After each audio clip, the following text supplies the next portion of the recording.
समीकरण इसमें प्राप्त। छठा प्रश्न है, उदासीनीकरण किसे कहते हैं? उदासीनीकरण किसे कहते हैं? तो देखो उदासीनीकरण किसे कहते हैं, दो उदाहरण देकर समझाइए। तो उदासीनीकरण अभिक्रिया किसे कहते हैं, उदाहरण देकर समझाइए। तो यहाँ पर क्या होता है कि अम्ल की प्रक्रिया क्षारक के साथ करने पर लवण बनता है और पानी बनता है। लवण बनता है और क्या बनता है, पानी। इस अभिक्रिया को उदासीनीकरण की अभिक्रिया कहते हैं। अब हमको बोल रहा है दो उदाहरण दीजिए। तो देखो यहाँ पर उदासीनीकरण किसे कहते हैं, ऐसा प्रश्न पूछे तो लिखने का, अम्ल की प्रक्रिया किसे करते हैं, क्षारक से, तो लवण बनता है और पानी बनता है। इस अभिक्रिया को उदासीनीकरण की अभिक्रिया कहते हैं। अब अम्ल के रूप में लेंगे HCl, क्षारक के रूप में NaOH, यहाँ पर बनेगा NaCl और H2O। यहाँ पर क्या होगा, Na जुड़ेगा Cl से, NaCl और H और OH, H2O बनता है। दूसरा क्या होता है कि अम्ल के रूप में हम क्या लेंगे, यहाँ पर HCl और क्षारक के रूप में लेंगे KOH। इस बार K जुड़ेगा Cl से, KCl बनता है, HOH जुड़कर बनाते हैं H2O, क्या बनाते हैं।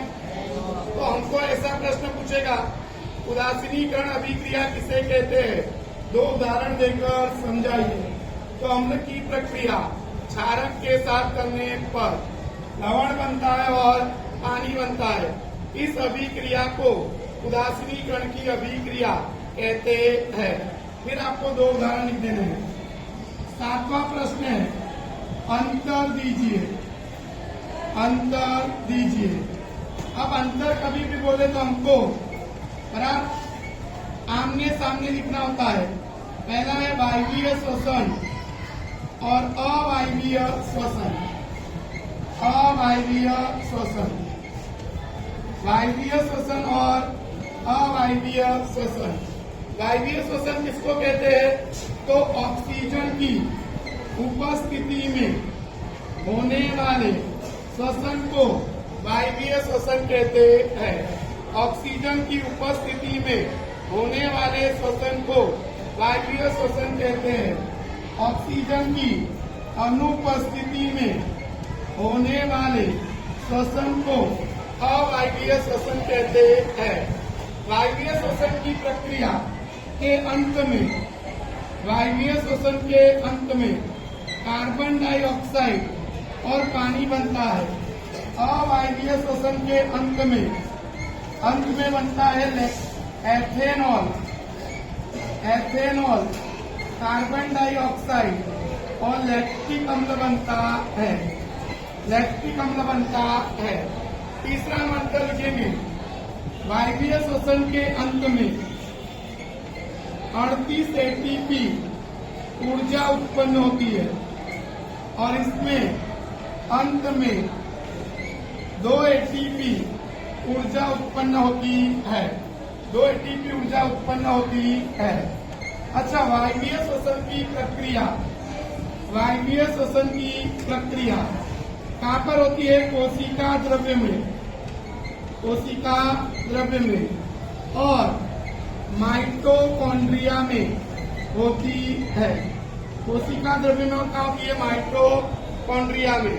और अवायवीय श्वसन की प्रक्रिया, अवायवीय श्वसन की प्रक्रिया केवल कोशिका द्रव्य में होती है। केवल कहाँ पर होती है, कोशिका द्रव्य में। तो हमको लिखने का कि बराबर वायवीय और अवायवीय श्वसन के बीच में अंतर स्पष्ट कीजिए। तो लिखने का कि वायवीय श्वसन की प्रक्रिया ऑक्सीजन की उपस्थिति में होने वाले श्वसन को वायवीय श्वसन कहते हैं और ऑक्सीजन की अनुपस्थिति में होने वाले श्वसन को अवायवीय श्वसन कहते हैं। वायवीय श्वसन के अंत में कार्बन डाइऑक्साइड और पानी बनता है।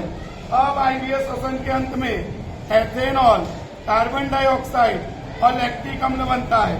वायवीय श्वसन के अंत में 38 एटीपी ऊर्जा उत्पन्न होती है।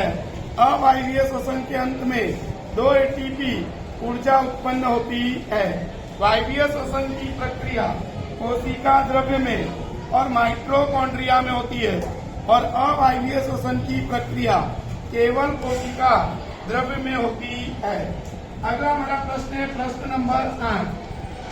परावर्तन किसे कहते हैं और परावर्तन के नियम लिखो। परावर्तन किसे कहते हैं और परावर्तन के नियम लिखो। तो देखो परावर्तन किसको कहते हैं, तो जब किसी वस्तु पर प्रकाश आपतित किया जाता है, जब किसी वस्तु पर प्रकाश आपतित किया जाता है तो क्या होता है कि वस्तु की सतह से प्रकाश को पीछे मोड़ने की घटना को प्रकाश का परावर्तन कहते हैं। जब किसी वस्तु पर प्रकाश आपतित किया जाता है तब वस्तु की सतह से प्रकाश को पीछे मोड़ने की घटना को प्रकाश का परावर्तन कहते हैं। प्रकाश के परावर्तन के 2 नियम। पहला आपतित किरण,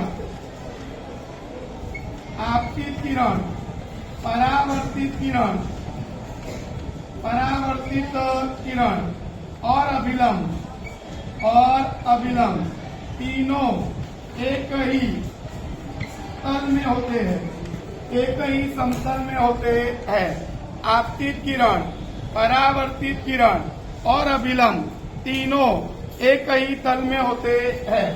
दूसरा, आपतन कोण और परावर्तन कोण का मान समान होता है। आपतन कोण और परावर्तन कोण का मान समान होता है। थीटा आई बराबर थीटा आर। तो इस प्रकार से हम बराबर परावर्तन किसे कहते हैं और परावर्तन के नियम लिखिए। तो लिखेंगे कि आपतित किरण, परावर्तित किरण और अभिलंब तीनों एक ही समतल में या तल में होते हैं। आपतन कोण और परावर्तन कोण का मान समान होता है। तो ये 3 प्रश्न जो मेरे को लगे कि आईएमपी है तो वो आपको मैंने पुनरावर्तन कराया। दूसरा 1 नंबर का प्रश्न है चैप्टर नंबर 6 का मोस्ट आईएमपी प्रश्न है, पूछना चाहिए ऐसा। मानव मस्तिष्क के विभिन्न भागों के कार्य बताइए। देखो मानव मस्तिष्क, अब मानव मस्तिष्क की बात करें तो मनुष्य का मस्तिष्क हड्डियों से बने बॉक्स में होता है। हड्डियों से बने बॉक्स में होता है। मनुष्य का मस्तिष्क हड्डियों से बने बॉक्स में होता है और तरल से भरे हुए गुब्बारे में होता है। तरल से भरे हुए गुब्बारे में होता है, यानी इसके अंदर लिक्विड भरा होता है। तरल से भरे हुए गुब्बारे में होता है। तो लिखने का कि मनुष्य का मस्तिष्क हड्डियों से बने बॉक्स में, हड्डियों से बने बॉक्स में और तरल से भरे हुए गुब्बारे में होता है। अच्छा, जो मस्तिष्क को झटकों से रक्षण प्रदान करता है, जो मस्तिष्क को झटकों से क्या करता है, रक्षण प्रदान करता है। अब मनुष्य के मस्तिष्क के 3 भाग, मनुष्य के मस्तिष्क के 3 भाग। नंबर 1 पहला था हमारा अग्र मस्तिष्क, दूसरा मध्य मस्तिष्क और तीसरा पश्च मस्तिष्क। अग्र मस्तिष्क, मध्य मस्तिष्क और पश्च मस्तिष्क। ये अग्र मस्तिष्क, मध्य मस्तिष्क और पश्च मस्तिष्क। तो मनुष्य के मस्तिष्क के कितने भाग? 3, अग्र मस्तिष्क, मध्य मस्तिष्क और पश्च मस्तिष्क। अग्र मस्तिष्क जो है वो मस्तिष्क का सोचने वाला भाग है, सोचने वाला भाग है, यानी थिंकिंग करने का काम अग्र मस्तिष्क का है। अग्र मस्तिष्क में अलग अलग अलग अलग संवेदनाग्राही संवेदनाग्राही जो अंग है, जैसे कि बराबर आंख, कान, नाक, जीभ, इन सब अंगों से जो अलग अलग संवेदनाएं आती है, अलग अलग संवेदनाएं, उन संवेदना को ग्रहण करने के क्षेत्र अलग अलग होते हैं, अलग अलग क्षेत्र आए होते हैं। तो अग्र मस्तिष्क में अलग अलग संवेदनाग्राही अंगों से जो अलग अलग क्या आती है संवेदना, उसको ग्रहण करने के क्षेत्र अलग अलग होते हैं। अगला आता है कि संवेदना का अर्थघटन करने का साचर्य का क्षेत्र अलग से होता है, यानी कि जो संवेदना आई है उसका एनालिसिस करने का क्षेत्र अलग से अग्र मस्तिष्क में आया होता है। दूसरा क्या है कि अग्र मस्तिष्क में भूख से संबंधित केंद्र अलग से आया होता है,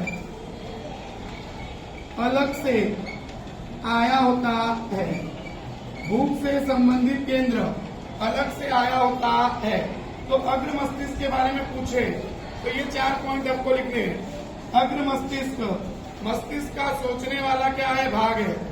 अग्र मस्तिष्क में अलग अलग संवेदनाग्राही अंगों से जो अलग अलग क्या आती है संवेदनाएं, उनको ग्रहण करने के लिए अलग अलग क्या होते हैं क्षेत्र।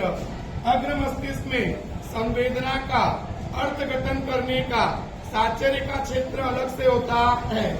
अग्र मस्तिष्क में भूख से संबंधित केंद्र अलग से आया होता है। अब मध्य मस्तिष्क क्या है कि अग्र मस्तिष्क और पश्चिम मस्तिष्क को जोड़ने वाला भाग है, अग्र मस्तिष्क और पश्चिम मस्तिष्क को जोड़ने वाला भाग है। इसमें दृष्टि यानी देखने और श्रवण यानी सुनने के नियंत्रण के केंद्र होते हैं। दृष्टि श्रवण के नियंत्रण के केंद्र मध्य मस्तिष्क में आए होते हैं। अगला था हमारा पश्चिम मस्तिष्क। पश्चिम मस्तिष्क के 3 भाग है। पश्चिम मस्तिष्क के 3 भाग है। पहला है अनुमस्तिष्क जो शरीर का संतुलन बनाए रखता है। शरीर का संतुलन क्या होता है? बनाए रखता है, जिससे हम चल सकते हैं, दौड़ सकते हैं और नृत्य कर सकते हैं और साइकिल चला सकते हैं। तो अग्र मस्तिष्क देखा पर पश्चिम मस्तिष्क में 3 भाग। पहला है अनुमस्तिष्क, शरीर का संतुलन बनाए रखता है, जिसके कारण हम चल सकते हैं, दौड़ सकते हैं, नृत्य कर सकते हैं और क्या कर सकते हैं, साइकिल चला सकते हैं। दूसरा भाग है मेडुला।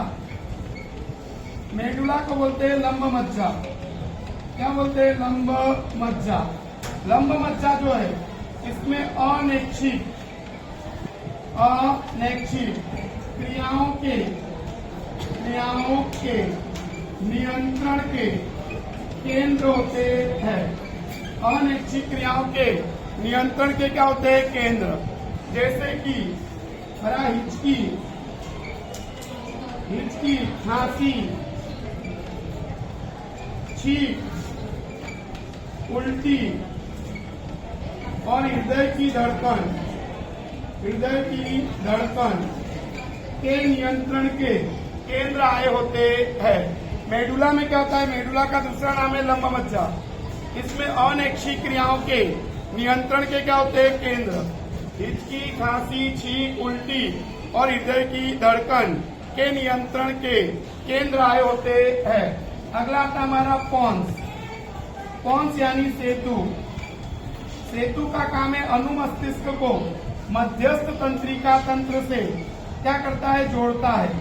अनुमस्तिष्क को मध्यस्थ तंत्रिका तंत्र से जोड़ता है, यानी कि मेरुरज्जु से जोड़ने का काम किसका है तो पोन्स, पोन्स यानी सेतु का। और इसके अंदर श्वासोच्छ्वास, श्वासोच्छ्वास की क्रिया के नियंत्रण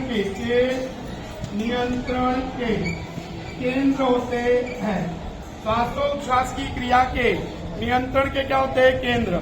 पहले मनुष्य का मस्तिष्क पूछे तो आपको इतना सब लिखना है। मनुष्य का मस्तिष्क बड़ा हड्डियों से बने बॉक्स में होता है और तरल से भरे हुए गुब्बारे में होता है, जो मस्तिष्क को झटकों से रक्षण प्रदान करता है। मनुष्य के मस्तिष्क के कितने भाग? 3 भाग। पहला है अग्र मस्तिष्क, मध्य मस्तिष्क, पश्चिम मस्तिष्क। अग्र मस्तिष्क मस्तिष्क का सोचने वाला भाग है। अग्र मस्तिष्क में अलग अलग संवेदनाग्राही अंगों से जो अलग अलग क्या आती है? संवेदनाएं, उनको ग्रहण करने के लिए अलग अलग क्षेत्र होते हैं। दूसरा, अग्र मस्तिष्क में संवेदना का अर्थघटन करने का साचर्य का क्षेत्र यानी एनालिसिस का क्षेत्र अलग से आया होता है। अग्र मस्तिष्क में भूख से संबंधित केंद्र अलग से आया होता है। मध्य मस्तिष्क अग्र मस्तिष्क और पश्चिम मस्तिष्क को जोड़ने वाला भाग है, जिसमें दृष्टि और श्रवण के नियंत्रण के केंद्र होते हैं। अगला आता है हमारा पश्चिम मस्तिष्क। पश्चिम मस्तिष्क में क्या होता है कि पश्चिम मस्तिष्क के 3 भाग। पहला है अनुमस्तिष्क, जो शरीर का संतुलन बनाए रखता है। दूसरा आता है मेडुला, मेडुला यानी लंब मज्जा। लंब मज्जा में अनैच्छिक क्रियाएं यानी ऐसी क्रियाएं जो हमारे इच्छा से नहीं होती है, ऐसी क्रियाओं का नियंत्रण होता है किसमें? मेडुला में। हिचकी, खांसी, छींक, उल्टी और हृदय की धड़कन के नियंत्रण के केंद्र होते हैं। फिर आता है हमारा पोन्स, पोन्स का यानी सेतु। अनुमस्तिष्क यानी छोटे दिमाग को मध्यस्थ तंत्रिका तंत्र यानी मेरु रज्जु से क्या करता है? जोड़ता है। और इसमें श्वासोच्छ्वास की क्रिया के नियंत्रण के केंद्र होते हैं। तो ये था हमारा मानव मस्तिष्क। अगर पूछे तो आपको ऐसे लिखना रहता है। और फिर आज का लास्ट प्रश्न है मनुष्य का श्वसन तंत्र। तो देखो, मनुष्य का जो श्वसन तंत्र है, मनुष्य का श्वसन तंत्र, तो मनुष्य का श्वसन तंत्र देखो इधर 10वां प्रश्न है हमारा। मनुष्य का श्वसन तंत्र, तो मनुष्य का श्वसन तंत्र सुविकसित होता है।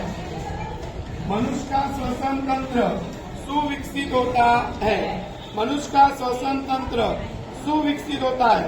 नाक के अग्र सिरे पर, नाक के अग्र सिरे पर आए 2 छिद्रों को नासाद्वार कहते हैं।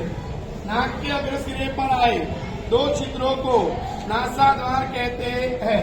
नासाद्वार के द्वारा ऑक्सीजन युक्त हवा अंदर और कार्बन डाइऑक्साइड युक्त हवा बाहर निकलती है। पहला लिखने का नासाद्वार, नाक के अग्र सिरे पर आए 2 छिद्रों को क्या कहते हैं? नासाद्वार। नासाद्वार के द्वारा ऑक्सीजन युक्त हवा अंदर और कार्बन डाइऑक्साइड हवा बाहर निकलती है। अब क्या होता है कि नाक की गुहा को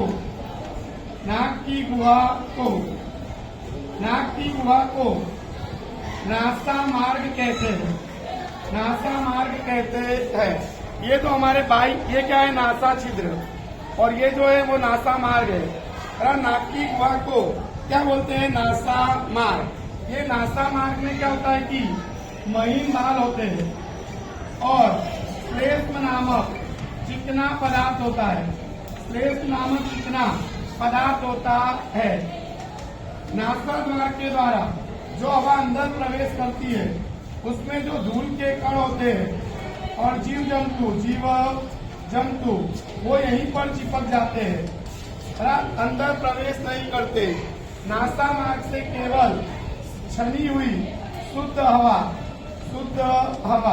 ग्रसनी में जाती है। ग्रसनी यानी कंठ नली में। तब ये नाक की गुहा मुख की गुहा से जुड़ जाती है। तब ये नाक की गुहा मुख की गुहा से क्या होती है? जुड़ जाती है। लेकिन जो हमारा श्वास द्वार है, वो श्वास द्वार घाटी ढक्कन से सुरक्षित होता है। घाटी ढक्कन से सुरक्षित होता है। जब हम मुख से भोजन को क्या करते हैं, ग्रहण, तो ये घाटी ढक्कन श्वास द्वार को बंद कर देता है। श्वास द्वार को क्या कर देता है, बंद, जिससे भोजन के कण कभी भी श्वास नली में प्रवेश नहीं करते। भोजन के कण कभी भी श्वास नली में प्रवेश नहीं करते हैं। श्वास नली की शुरुआत में स्वर पेटी होती है। क्या होती है, स्वर पेटी। श्वास नली नीचे जाकर दो शाखाओं में विभाजित होती है, तब इसको हम बोलते हैं श्वसनी। श्वसनी कहते हैं। प्रत्येक श्वसनी अपने तरफ आए हुए, प्रत्येक श्वसनी अपने तरफ आए हुए फेफड़ों में क्या करती है, प्रवेश करती है। प्रत्येक श्वसनी अपने तरफ आए हुए फेफड़ों में क्या करती है, प्रवेश करती है और अनेक शाखाओं में क्या होती है, विभाजित, जिसको हम बोलते हैं श्वसनिका। क्या बोलते हैं, श्वसनिका। श्वसनिका के अंतिम सिरे पर गुब्बारे जैसी क्या होती है, रचना, और उसको हम बोलते हैं कूपिका। कूपिका कहते हैं। और मनुष्य में एक जोड़ी फुफ्फुस यानी फेफड़े होते हैं। एक जोड़ी फुफ्फुस यानी फेफड़े होते हैं। फिर से देख लो, नाक के अग्र सिरे पर आए दो छिद्रों को क्या बोलते हैं, नासाद्वार। क्या बोलते हैं, नासाद्वार। नासाद्वार के द्वारा ऑक्सीजन युक्त हवा अंदर और कार्बन डाइऑक्साइड हवा बाहर निकलती है। नाक की गुहा को क्या बोलते हैं, नासामार्ग। इसमें महीन बाल और श्लेष नामक चिकना पदार्थ होता है, जो हवा नासाद्वार के द्वारा अंदर प्रवेश करती है। उसमें जो धूल के कण और सूक्ष्म क्या होते हैं, जीव जंतु, ये यहीं पर चिपक जाते हैं, अंदर प्रवेश नहीं करते। नासाद्वार से केवल छनी हुई हवा कहाँ जाती है, रश्मि में, तब नाक की गुहा मुख की गुहा से जुड़ जाती है। लेकिन जो हमारा श्वास द्वार है वो घाटी ढक्कन से सुरक्षित होता है। जब हम मुख से भोजन को क्या करते हैं, ग्रहण, घाटी ढक्कन बराबर, घाटी ढक्कन जो है वो श्वास द्वार को बंद कर देता है, जिससे भोजन के कण कभी भी श्वास नली में प्रवेश नहीं करते हैं। श्वास नली नीचे जाकर दो शाखाओं में विभाजित होती है, तब उसको हम बोलते हैं श्वसनी। प्रत्येक श्वसनी अपने तरफ आए फेफड़ों में प्रवेश करके अनेक शाखाओं में विभाजित होती है, जिसको हम क्या बोलते हैं, श्वसनिका। श्वसनिका के अंतिम सिरे पर गुब्बारे जैसी क्या होती है, रचना, जिसको हम बोलते हैं कूपिका। और मनुष्य में एक जोड़ी फुफ्फुस यानी फेफड़े होते हैं। तो ये आज के 5 प्रश्न थे।